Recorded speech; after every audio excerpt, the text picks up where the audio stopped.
How you can benefit most from this program. The final value to you of the psychology of selling will depend on how many of its insights and guidelines you can, or choose to, adopt as routine ways of thinking and acting. You'll be wise to listen to each audio session several times. Don't expect to get full value from these sessions if you hear them only once. Even the most intelligent, thoughtful listener needs to hear sessions such as these several times to be able to pick up, think over and internalize all the ideas discussed. Also, each repeated listening will spark for you additional ideas that apply to your current needs and goals. Make concentrated listening a habit. Set aside a short period each morning or evening, or both, when you can listen with full attention to the sessions with which you are working. This does not in any way preclude casual listening while you're driving your car, dressing, eating, or exercising, for example. It is simply a more concentrated form of listening. Jot down your ideas. Whenever you're listening, keep pen and paper at hand, and be prepared to stop your audio player at any time. When you hear an idea or technique that particularly appeals to you, stop the audio. Think about the idea.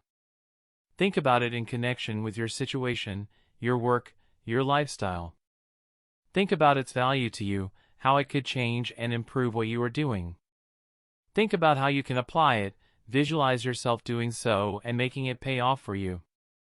Jot down some notes to remind yourself of your thinking and to help you take action during the days ahead. Then restart the audio and continue listening. Use this guide. After hearing a session, refer to the corresponding section of this guide.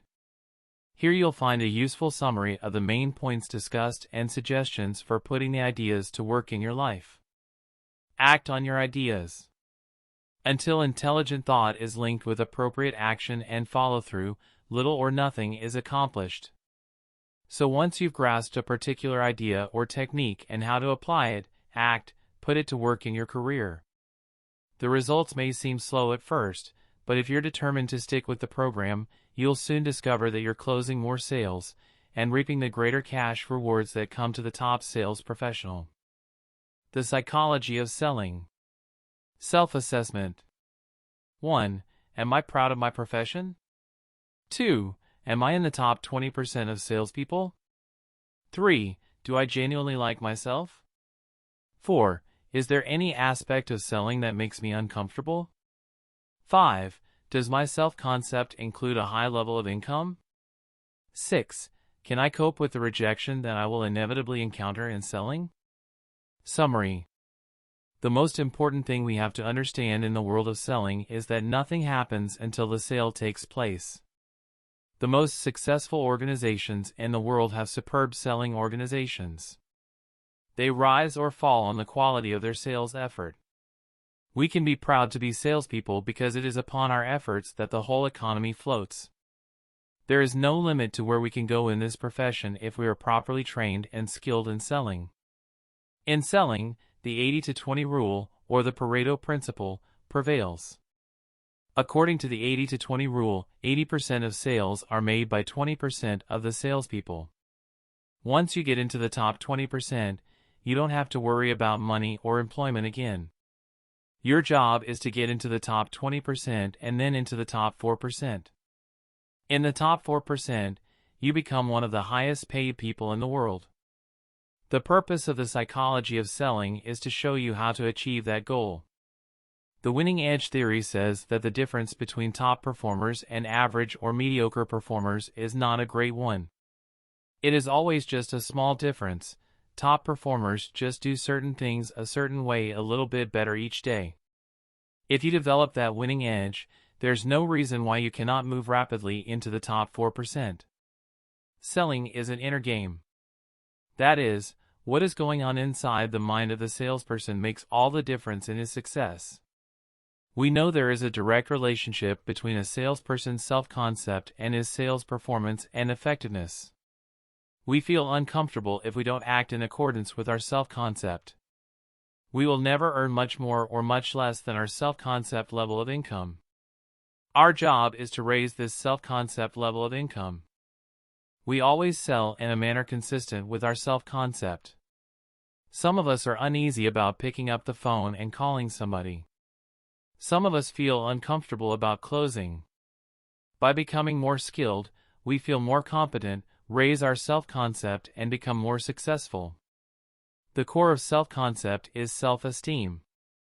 A person with high self-esteem likes himself. How much you like yourself is the key determinant of your performance and your effectiveness in everything you do. There are two major obstacles in selling. The first obstacle is the customer's fear of making a mistake. The second major obstacle in selling is the salesperson's fear of rejection. Until a salesperson develops confidence, a high self-concept, and sufficient resilience to bounce back from inevitable rejection, he cannot sell successfully. All outstanding salespersons have reached the point where they no longer fear rejection. Sales are usually based on friendship. People will not buy from you until they are genuinely convinced that you are their friend and are acting in their best interest. There is a direct relationship between your level of self-esteem and how well you get along with different people. The best salespeople have a natural ability to make friends easily with prospective customers. A key element in selling is enthusiasm. A sale is a transfer of your enthusiasm about the product or service into the mind and heart of the other person. The reason so many people fail in sales is that they do not stay with it long enough to get those first few winning experiences that raise their self-esteem and self-concept and set them off on a successful career in selling. That's why it's so important that from the very beginning you say to yourself that nothing is going to stop you until you are successful. 1. List 5 aspects of selling that you enjoy. 2. List any areas of your self-concept that should be improved. How could you increase your self-esteem? Developing a powerful sales personality. Self-assessment. 1. Do I have high levels of self-confidence, self-esteem, ambition, and determination to succeed? 2. Am I goal-oriented, with a plan to attain my goals? 3. Do I understand the needs and care about the well-being of my customers? 4. Am I willing to work hard, take responsibility for myself, and pay the price for success? 5. Do I believe strongly in my company and my product, and can I communicate my enthusiasm to others? 6. Is it easy for me to make friends out of strangers? Summary. A powerful sales personality is more important than product knowledge, selling skills, or the product. Superior salespeople have 10 characteristics. The first is a high level of self-confidence and self-esteem. Number 2, the high-performing salesperson accepts full responsibility for his results and looks upon himself as self-employed. Number 3, the top salesperson has above-average ambitions and desire to sell. Number 4 includes high levels of empathy and concern for customers. Number 5, the successful salesperson is intensely goal-oriented. 6, he has above-average willpower. 7, he has determination and willingness to work hard. 8, he believes in himself, his product, and his company. The 9th characteristic is that the top-selling salesperson is always absolutely honest with himself and with other people. Finally, the top salesperson has the ability to turn strangers into friends wherever he goes. How do we fulfill this psychological profile and become a successful salesperson? First, choose the right product. Some people are capable of selling tangible products, and some people are capable of selling intangible products. Next, you must believe absolutely in your product. Third, you must be able to transfer your enthusiasm to the mind of your customer. How do we become intensely goal-oriented? Goals must be realistic and challenging. Define your goals in terms of the activities that you will have to engage in to achieve your desired income level. The activities include the number of calls, follow-ups, deliveries, presentations, etc. When you set a goal, you program it into the subconscious, which has the power to move you rapidly toward your goal. Also set personal and family goals. Make a detailed list of all the things you want to do that depend on being successful in selling. When you feel good about yourself, things seem to go smoothly. Visualization is the very best way to put yourself in a positive frame of mind. See yourself as the best in your field. See yourself as the top money earner. Confidently expect to succeed every minute of every day. Professional salespeople are low-keyed, calm and relaxed, and they have absolute confidence. Read about your profession for 30 minutes a day. If you will read for 30 minutes every morning, within 6 or 12 months you will have read 10 to 20 of the very best sales books that have ever been written. Listen to audio cassettes. Turn your car into a university on wheels. If you're continually feeding your mind with cassettes and books about sales, motivation, inspiration, time management, and personal development, you're going to move ahead faster than anybody else in your profession. After every call, ask yourself what you did right. Think about how you would handle it differently next time. If we review what we did right and then think about how we would do it better in the future, that is what we'll do automatically when we go into the next sales situation. Resolve to pay the price to succeed. For everything we want in life, there is a price. Success comes only after you've paid the price, never before. The only way to become goal-oriented is to plan your working day and week carefully. Your goal must be realistic but challenging. They must be defined in terms of activities necessary to achieve those goals. Fill out the plan below as an aid to fulfilling your goals. 1. Annual income goal. 2. Annual sales volume required. 3. Monthly income goal. 4. Monthly sales volume required. 5. Weekly income goal. 6. Weekly sales volume required. 7. Daily income goal. 8. Daily sales volume required. 9. Number of calls daily. Why people buy. Self-assessment. 1. Do I understand the basic reasons why people buy any product or service? 2. Do I know how to uncover the basic needs of a prospective customer? 3. Do I know my product well enough to understand the needs it will satisfy? 4. Do I understand that quality alone is not enough to motivate a customer to buy? 5.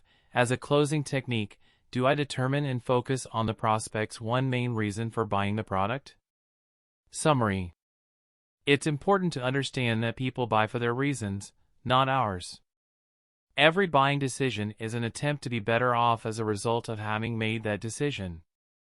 The individual who's making a buying decision has 3 choices: he can buy from you, from someone else, or from no one.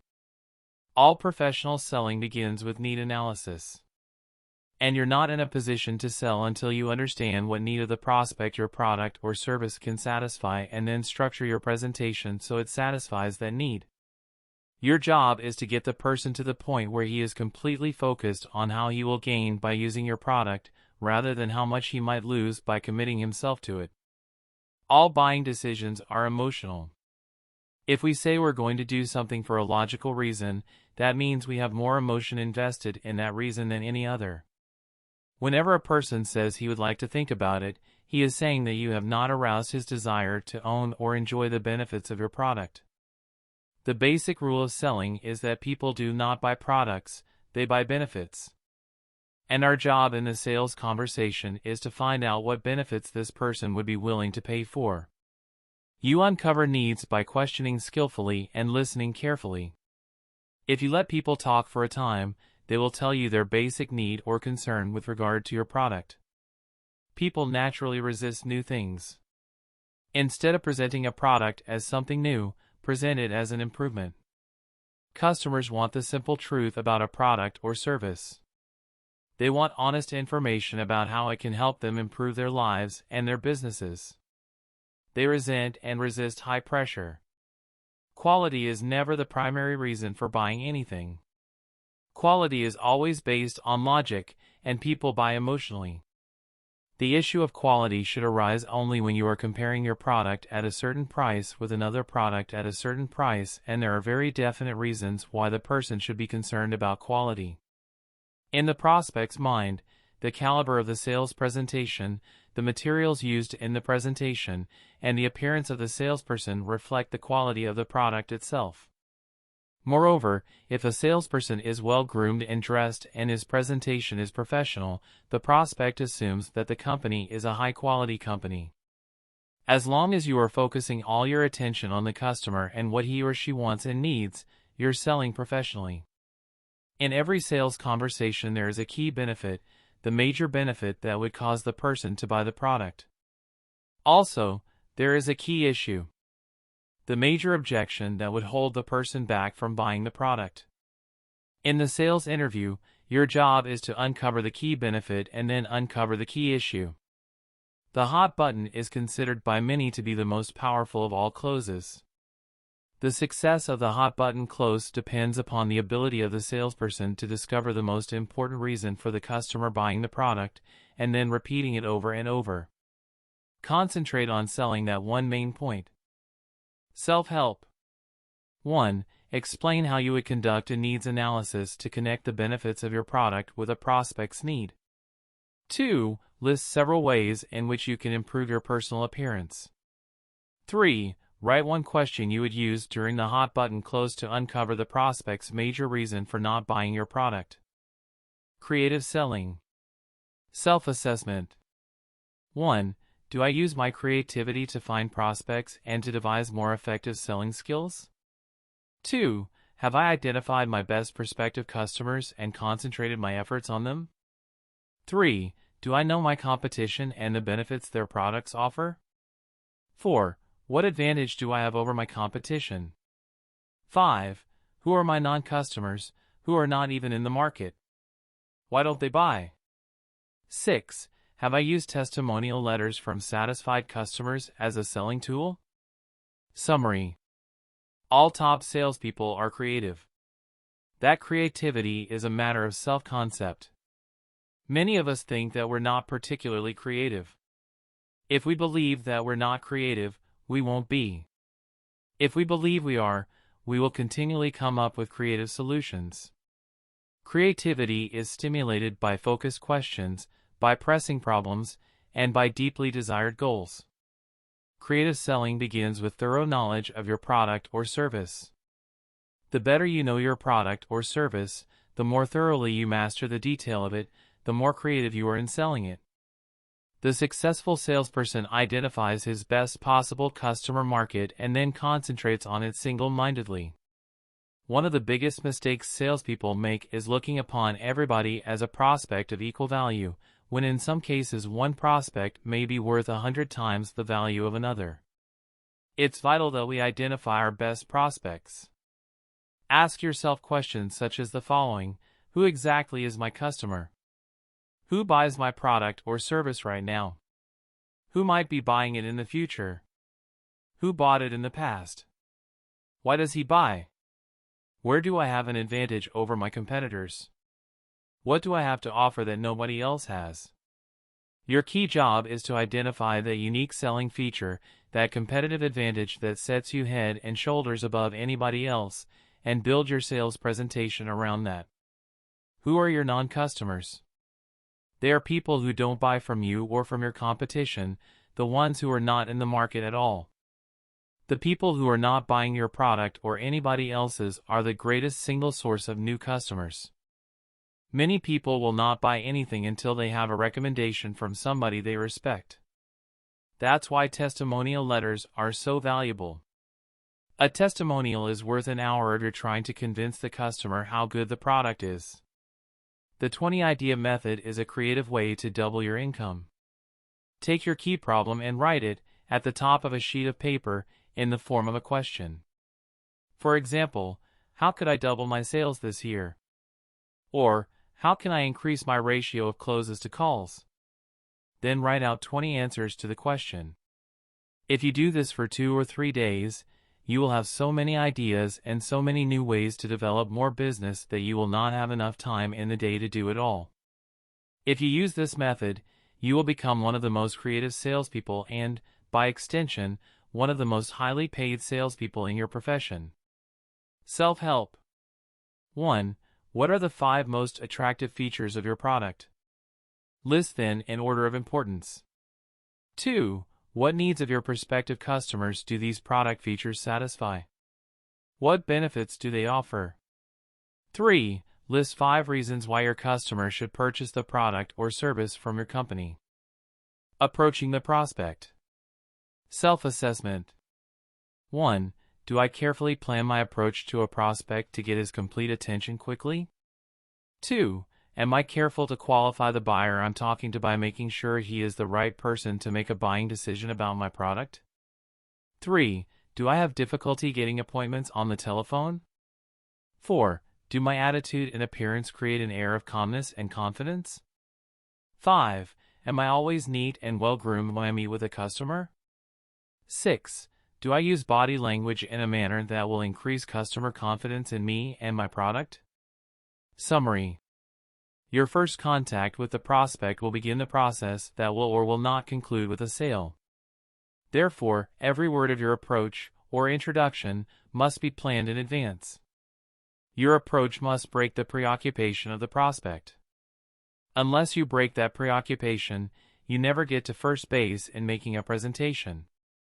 You have only 30 seconds at the beginning of the approach to get the person's complete attention. So your opening question has to be planned word for word, memorized and practiced over and over. Before the prospect will relax and listen to you, he wants to be sure of 5 things. He wants to be sure that you have something important to communicate, that you're talking to the right buyer, that your visit will be short, that you will be placed under no obligation, and that you will not use high pressure. When making appointments by telephone, there are several factors to keep in mind. Ask a well-structured, imaginative question related to the benefits of your product. Be polite, respectful, and firm, but don't argue. Assure the prospect that you will not use high-pressure tactics. Keep repeating that he will be the judge of your product's value to him. Refuse to discuss your proposition over the telephone or to mail information. Offer to drop the information off at his office. Nail down a date and time for an appointment by being aggressive and insistent but polite. Smile into the phone and relax. Thank the prospect for his time and repeat the date and time of the appointment. Immediately prior to the sales call, pause before you go in and get a clear mental picture of yourself relaxed, calm, positive, smiling, and in complete control of the interview. Never make your presentation standing up.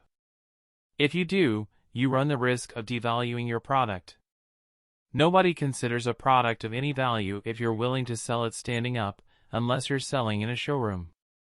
The suggested influence of a calm, confident, relaxed salesperson is very powerful.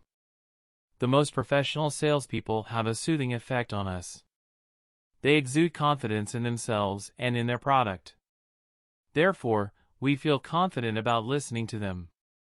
3 powerful suggested influences are your appearance, your voice, and your attitude.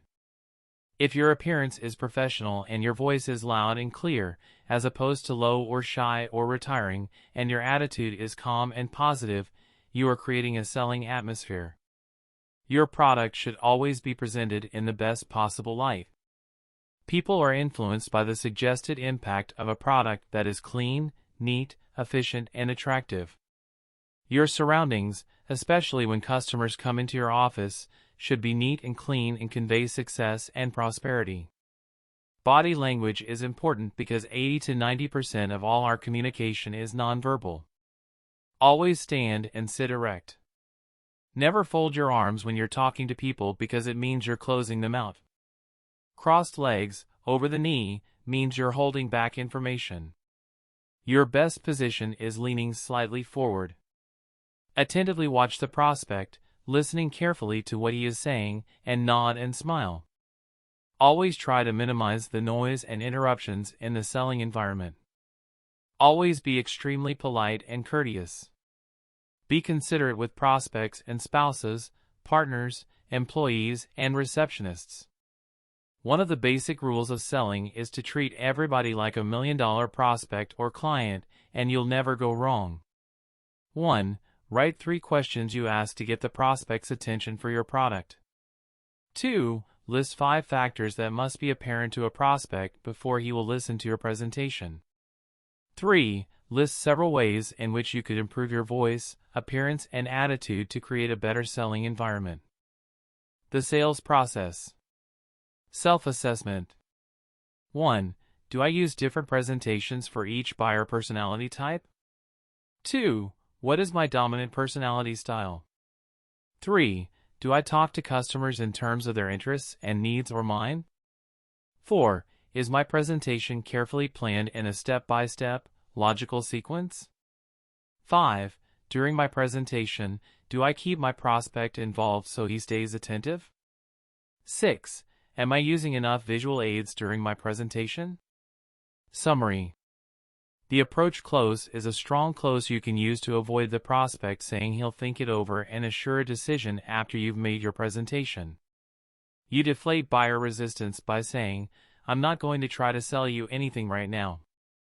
All I want to do is show you some of the reasons why so many others have bought this product. All I ask is that you look at what I have to show you openly and honestly and determine whether or not it applies to your situation. And tell me at the end of this presentation whether or not, yes or no, this is applicable to you." The second close you can use in the approach is the demonstration close.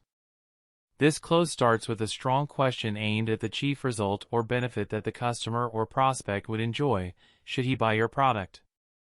There are several buyer personality types. The first of these is the apathetic type, the negative, cynical person who's never going to buy anything. On the other end of the scale are the self-actualizing buyers, who know exactly what they want and exactly what they're willing to pay, and if you have it, they'll take it right now. Analytical buyers care only about the details. They want to know about every single nut and bolt. The primary concern of emotional, relationship-oriented buyers is other people's responses to the product. The entrepreneurial, practical, task-focused buyer is very direct and wants practical results.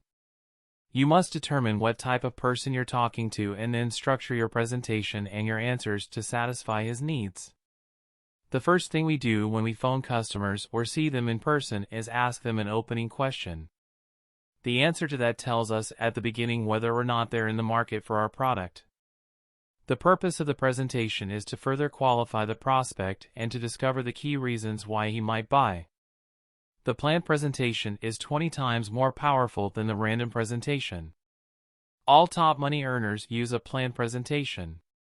After your opening question, you go through a logical, step-by-step process to show the prospect what your product does and what it can do for him. Among the most important selling skills are good listening skills. There are 5 keys to effective listening. 1. Face the prospect, lean forward and listen attentively without interruption.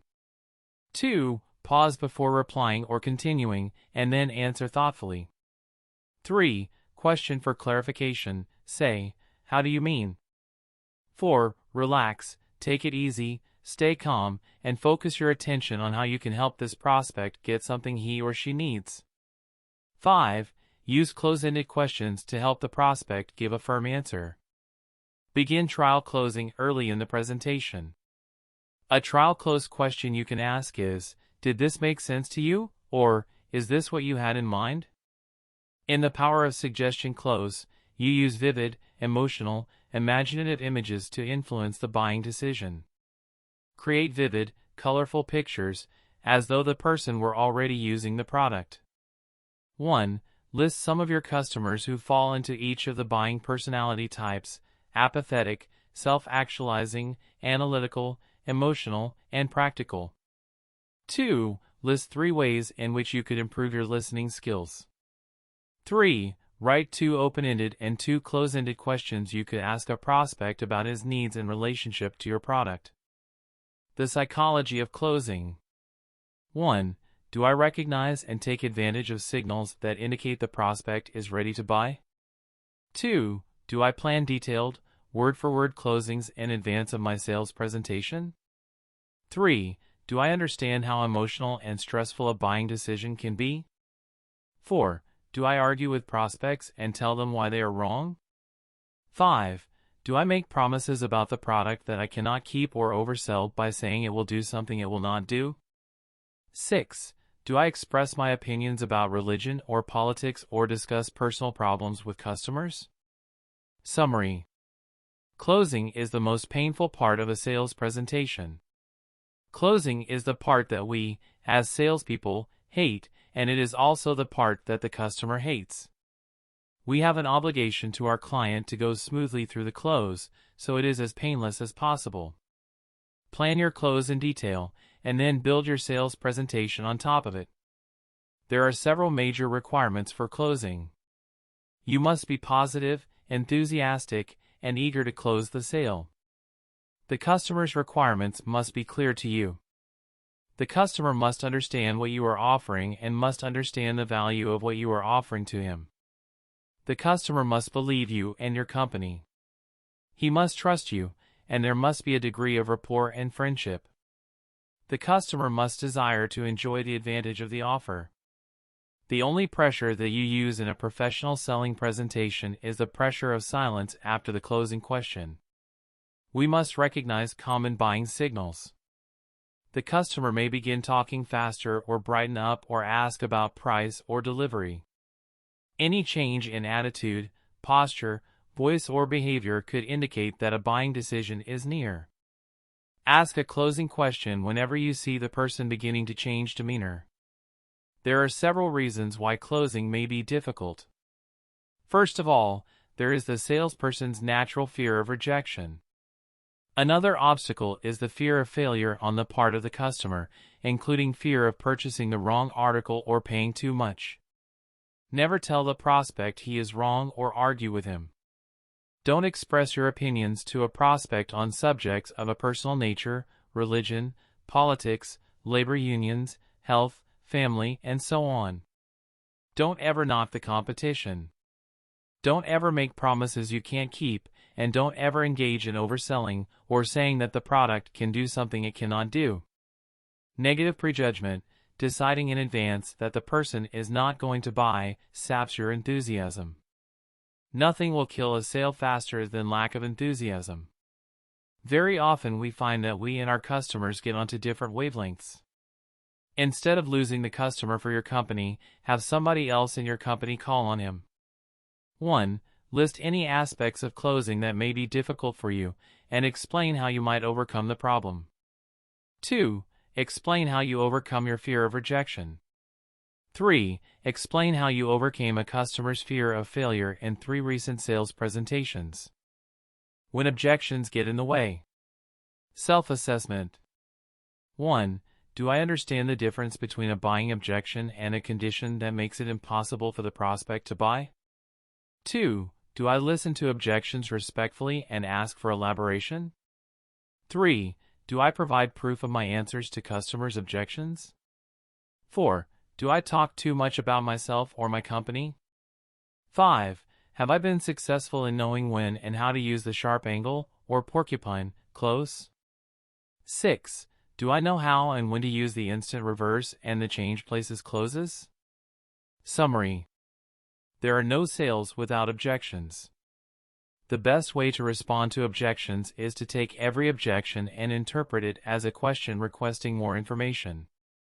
For example, if a person says, "I can't afford it," interpret it as a question that says, "Please show me how I can afford this." In every business, we have what is called the Law of Six. The Law of Six simply says that there are basically 6 objections to buying your product or service. For us to sell effectively, we have to determine the 6 major objections to buying our product and the logical answer to each of them. There are several ways to handle objections professionally. Determine whether or not it is a condition, a specific reason why the person absolutely cannot go ahead. Hear the question out, pause before replying, and then answer it carefully and respectfully. Ask for elaboration, rather than assuming that you understand what the objection is. Say, "How do you mean that exactly?" Compliment the person on the objection, and treat his objection as important and valid. Use the feel, felt, found method, which expresses empathy, acknowledges validity, and answers the objection. I understand exactly how you feel. Many of our happiest clients felt the same way at one time. But this is what they found. It's easy to answer any objection. Provide evidence or proof, such as testimonial letters. Never argue with a person or tell him that he's wrong. There are several types of objections. For unspoken objections, let the customer talk more. Sometimes people have excuses, these are best put off until later. When you get malicious objections, pretend you didn't hear them. Whenever a person requests information, welcome the objection, compliment him on it, thank him for it, and answer it completely. Subjective objections arise when you're talking too much about yourself or your company. You can use the just suppose clause when the person is trying to make up his mind and says, I don't know if I should or not. You say, what would it take to satisfy you? Just suppose that's no problem, just suppose we could deal with that to your satisfaction. This gets you down to the real objection. You have to keep asking questions against objections, and you have to keep getting objections out to get the hidden reasons that lie behind buyer resistance. 1. List the 6 objections to buying your product that you frequently encounter. 2. What is your answer to each of the objections you listed above? 3. List 3 recent occasions when you use the just suppose or assumption clause. Winning closing. Self-assessment. 1. Do I understand the difference between willingness to pay and ability to pay? 2. What is the customer really saying when he says the price is too high? 3. Do I argue with the prospect about the price of my product? 4. Have I carefully planned the point in my sales presentation at which I will mention price? 5. Do I always mention value and benefits when discussing price? 6. Do I know how to close with a customer who keeps procrastinating? Summary. The ascending, or part-by-part, clause involves a series of questions, each one leading into the other, with each one requiring a yes answer. The questions start from the most general and then go down to the most specific. Each one more narrowly qualifies the prospect as being interested in and capable of buying. If you can ask 6 yes questions at the beginning of your presentation, it's hard thereafter for the person to say no. Virtually all life insurance, professional products, educational products, mutual funds, stockbroking services, and banking services are sold by the ascending close presentation. The invitational close is very important. At the end of a sales presentation, you should issue a direct or an indirect invitation to buy. One of the most powerful is, why don't you give us a try? Nobody can ever afford the price the first time it is mentioned. The reason for this is the law of the excluded alternative. Because we have a limited amount of money, whenever we buy anything, it eliminates all the other things we could buy with that money. Willingness to pay and ability to pay are 2 different things. The way you increase the willingness to pay is by increasing buying desire. Whenever you can avoid it, don't talk about price, always talk about benefits. Price resistance is simply the prospect telling you that you haven't given him enough evidence that the benefits will outweigh the price. The following suggestions will help you handle price objections. Don't mention price until the customer asks the price. Always concentrate on the value he receives, not on the money you receive. Always justify the price with sound reasons. Never discuss price without mentioning value and benefits at the same time. Compare the price to more expensive articles. Stretch the price over the life of the product. There are methods for handling other types of price and money objections. When a prospect says he can't afford it right now because business is bad, that is rarely true. You just haven't given him enough reasons to buy. What if he says he is too short of cash right now? You say, what if we could give you terms? If a prospect says that budget limitations won't allow the purchase, offer billing delay to the next budget period. When a customer says he didn't expect it would cost that much, tell him there are very good reasons for that price and keep talking about the advantages and benefits of your product. With a customer who is procrastinating on the buying decision, the end of the trail close, or the sudden death close, can be useful. Take the filled out sales contract and tell him either this is a good idea and he ought to go ahead with it, or it's not a good idea and he ought to forget it. In 60% of cases, the person will sign. 1. List 6 yes questions you ask when using your ascending close. 2. Give 5 reasons why your product is worth the price. 3. Give examples of 3 techniques you use to handle price and money objections. Winning closing techniques. 2. Self-assessment. 1. Do I understand how and when to use the alternative and secondary closes? 2. Do I understand how and when to use the takeaway and puppy dog closes? 3. Why is the Ben Franklin close so effective? 4. Under what circumstances would I use the order sheet close? Do I understand how and when to use the walkaway close? 6. Do I ask for referrals after a sale and use them to call on new prospects? Summary. Following are some of the simplest, most popular, and most powerful closing techniques that have ever been developed. The secondary close involves closing on a minor point in the sales presentation, acceptance of which denotes acceptance of the entire offer. For example, the person is looking at a refrigerator and you say, "Will you want this in blue or green?" The assumption close assumes the sale has been made. The person hasn't said yes or no when you say, "Would you like us to deliver this to your home this afternoon, or will tomorrow be all right?" The takeaway close is also very powerful. When the person is hesitating, you halt the presentation and say, "Oh, just a minute before we go any further, let's make sure we can get this model for you." The summary close is excellent when you make a detailed list of all the benefits the customer will enjoy from the product, then rank them in order of importance and plan your presentation to introduce them in order. Watch for the 1 or 2 benefits that seem to be of greatest interest, and repeat them over and over. The puppy dog close sells billions of dollars worth of products. It involves letting the prospect touch, taste, feel, hold, or try out the product or service. Use this close if you have a product that a person can test drive, for example, or take home. The Ben Franklin close is considered by many to be the best close of all. Take out a sheet of paper and draw a line down the center. On one side, you write reasons in favor of going ahead with the decision. On the other side, the customer writes reasons opposed. Another close is the order sheet close. When the prospect comes in or when you begin talking with the prospect for the first time, take out an order sheet or a sales contract, or whatever form you use, and start filling it out. A variation is simply to take out the contract or the order blank at the end of the discussion and begin filling it out.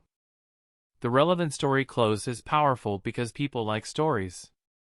In this close, you simply tell a story about a happy client who was as hesitant as the prospect but followed your advice, bought the product, and was very pleased with it. When you use the walkaway close, you assure the prospect that you have been selling this item to repeat customers for years, and that most of them had shopped around before they bought from you. The today-only close requires that you create a reason to give the customer a special deal that is a now-or-never proposition, or good today only. When the prospect is determined to shop around, use the go-ahead close, tell him to go ahead, but you know he will come back to you for the best deal. The lost sale, or doorknob, close is used when the customer has refused to buy. As you get up to leave, ask the real reason he didn't buy. When he gives that reason, go back in and try to close again. Every buyer or non-buyer is a source of referrals. A referral is worth 10 to 15 times a cold call. After the sale, you should take the referrals and immediately call on the new prospects. If you develop a system for obtaining and following up on referrals, you can greatly increase the quality of your sales calls. 1. List 5 minor points in your presentation that you could use in a secondary close for your product. 2. List 3 recent occasions when you have used the walkaway close. 3. Write 2 stories about your product that you have used in a relevant story close. Managing your time effectively. Self-assessment. 1. How much of my time is spent with customers or prospects? 2. Do I confirm appointments and plan my calls so they are closely clustered in a geographic area? 3. Is my paperwork done completely and correctly before I take it on my call? 4. Do I plan and practice my presentations and closes? 5. Am I willing to meet with customers at their convenience instead of mine? 6. Do I frequently take non-productive coffee breaks and non-working lunches? Summary. One of the biggest problems salespeople have is managing their time efficiently. You are working only when you are face-to-face with a real, live prospect or customer. You are not working when you're filling out forms or proposals. The major time wasters are, first of all, procrastination and delay, putting off getting out there and talking to people. You waste time also when you're not prepared to close, or you don't ask for the sale often enough, so you have to go back again and again. Inaccuracies and deficiencies are major time wasters, so be sure that all your paperwork is done correctly and check it in advance. Lack of product knowledge is a major time waster, as are unconfirmed appointments and poor planning of calls in a geographic area. Other time wasters include perfectionism, or insisting on everything being perfectly in order before selling, distraction or mind wandering, and fatigue or overwork. Nothing can help a person who lacks ambition, desire, and energy. You can increase your sales effectiveness by using your time to maximum efficiency. Advanced planning is essential. Plan every day in advance. Go to bed early. You owe it to yourself and to your success to be fresh. Read sales motivation or inspirational material for 20 to 30 minutes every morning. Schedule your first appointment early. The people who have the least time to spare to see you are almost always your most valuable prospects. People who aren't making a lot of money in selling aren't talking to enough people. Spend 75% of your time prospecting until you become too busy seeing customers. Spend your entire day working. Make every minute count. Don't think of your day in terms of hours. Don't think of it in terms of mornings and afternoons. Think of it in terms of minutes. If you use your lunch times and coffee breaks well and get started a little bit earlier, you can gain as much as 2.5 to 3 months worth of additional income every year. Listen to audio cassettes in your car. Avoid the radio, and make all driving time learning time.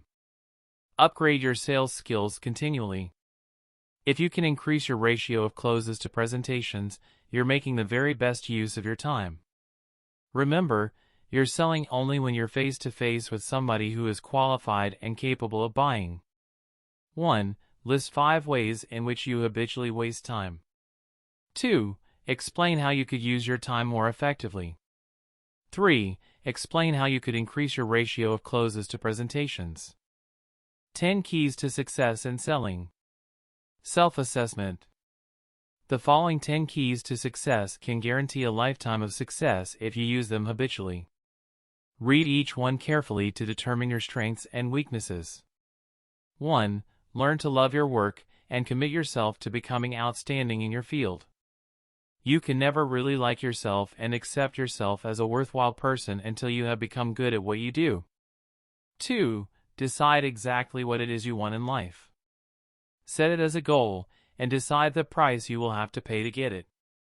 Nothing worthwhile ever comes without sacrifice. 3. Back every goal and plan with persistent determination and willpower. Resilience, the willingness to bounce back, and flexibility are key characteristics of successful people. 4. Commit yourself to lifelong learning. Read, listen to audio cassettes, attend seminars, and take courses. The most valuable asset you will ever have is your mind. Invest in it continually. 5. Use your time wisely. Make sure that you are not wasting a minute and are always spending your time in valuable ways. 6. Follow the leaders. Determine the people who are the best in your field and decide to be like them. If you associate with people who are not success-oriented, that alone can prevent your success. 7. Guard your integrity. By integrity, we mean not only being honest with others, but also being true to yourself and your goals. 8. Use your inborn creativity. Each person has enormous reserves of creativity deep inside him, which can be used if he stirs them up and practices every day. Always look for newer, better, faster, easier ways to do things. 9. Treat every prospect like $1 million customer, as though he were the most important person in the world. Conduct your life as though everyone were going to do exactly what you do. 10. Work hard and you will succeed. If you hold back, you will never attain the heights of success that you are capable of reaching. Know that in good times and bad, if you will work hard and work smart and follow the guidelines that have been presented on these cassettes, you can achieve all the satisfaction and material rewards you want.